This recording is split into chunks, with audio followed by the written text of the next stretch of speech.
আওয়ামী লীগ সরকারের পতনের ৭ মাস পার হলেও জুলাই আন্দোলন চলাকালে শিক্ষার্থীদের বিরুদ্ধে হওয়া মামলাগুলো প্রত্যাহার হয়নি।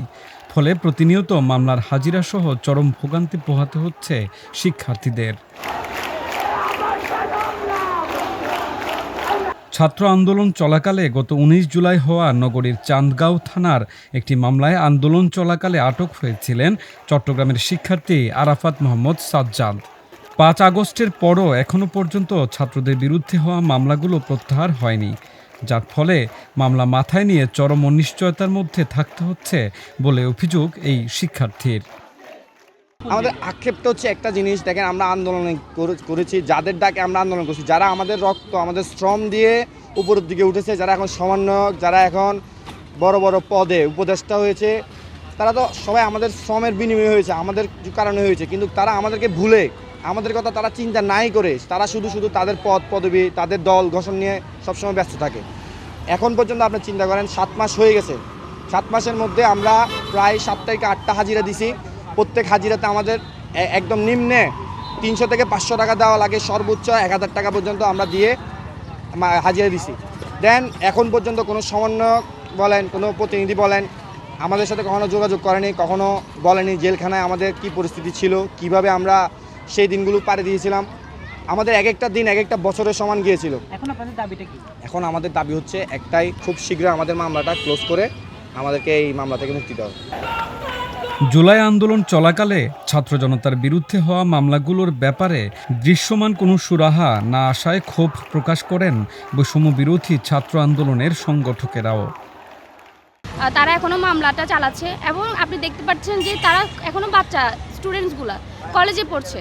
তো এই কলেজ পড়ি স্টুডেন্টগুলা মামলার কি বুঝে বা তারা কিভাবে একটা মামলা চালাতে পারে, যে মামলাটা তা কোনো অস্তিত্ব থাকার কথা না। যেখানে স্বৈরাচার সরকার ছিল তাদেরকে ধরতে গেলে দমিয়ে রাখার জন্য, আমাদেরকে দমিয়ে রাখার জন্য মূলত আমার ভাইদেরকে, আমার বোনদেরকে, আমাদেরকে জেলে নিয়ে যাওয়া হয়েছিল। তো সেক্ষেত্রে যাদেরকে থানায় আটক করে রাখা হয়েছিল তাদেরকে মামলা দেওয়া হয়েছিল, যে সকল মামলার কোনো ভিত্তি নেই, কোনো ডকুমেন্টস নেই, কিছু নেই। তাহলে এই মামলাগুলো এখনও 8-9 মাস পরও জুলাইয়ের এখনও কেন চলমান থাকবে? এর আমি তীব্র নিন্দা জানাচ্ছি এবং প্রতিবাদ জানাই। যত দ্রুত সম্ভব আমি উপদেষ্টার কাছে দৃষ্টি আকর্ষণ করবো এবং যারা উচ্চপদস্থ আছেন তাদের কাছে দৃষ্টি আকর্ষণ করবো, আপনারা পদ নিয়ে বসে থাকবেন না, ক্ষমতা নিয়ে বসে থাকবেন না। যেটা অন্যায় সেটা অন্যায়। এই অন্যায় থেকে বাচ্চাদেরকে, ভাইদেরকে একটু বের করে আনেন, এই মামলা যত দ্রুত সম্ভব খারিজ করেন। এই ব্যাপারে জানতে চাইলে মুঠোফোনে চট্টগ্রাম জেলা পাবলিক প্রসিকিউটর আশরাফ হোসেন চৌধুরী বলেন, মামলা নিষ্পত্তির ব্যাপারে তারা ইতিমধ্যে মন্ত্রণালয়ে তালিকা জমা দিয়েছেন। ছিয়াশিটা মামলা হয়েছে আপনার চট্টগ্রামের মধ্যে। এই মামলাগুলো বর্তমানে আপনার ইনভেস্টিগেশন আছে। আমাদের সাথে পুলিশদের সাথে আপনার তদন্তকারী কর্মকর্তাদের সাথে প্রায় কয়েকবার ইতিমধ্যে বৈঠক হয়েছে। হ্যাঁ, যেহেতু দেখুন চক্রান্তের ঘটনাকে কেন্দ্র করে মামলাগুলো হয়েছে। আপনার দেখেন এখানে যে আলামতগুলা ব্রিটিশ সরকারের যারা ছিল, কর্মরত ছিল, ওদের বাহিনী ছিল, তারা কিন্তু এই আলামতগুলো নষ্ট করে ফেলেছে। তো আমাদের ইনভেস্টিগেশনের প্রতিবন্ধকতা হচ্ছে।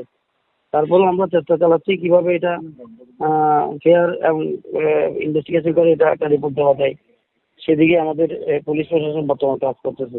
কোন তালিকার ব্যাপারে আমাদের কোনো নলেজ নেই। আমাদের কাছে যে নলেজটা আছে এটা 2009 সাল থেকে 24 সালের বিফোর জুলাই পর্যন্ত যে মামলাগুলো আছে, পলিটিক্যাল মামলা, এগুলো সম্বন্ধে আমাদের কাছ থেকে জানতে চেয়েছে। এগুলো আমরা যেগুলো ব্রিটিশ সরকারের আমলে হয়েছে, ডায়েরি মামলা নামে যে মামলাগুলো হয়েছে, সেগুলো আমরা লিস্ট অলরেডি ইতিমধ্যে গভর্নমেন্টকে আমরা দিয়ে দিচ্ছি।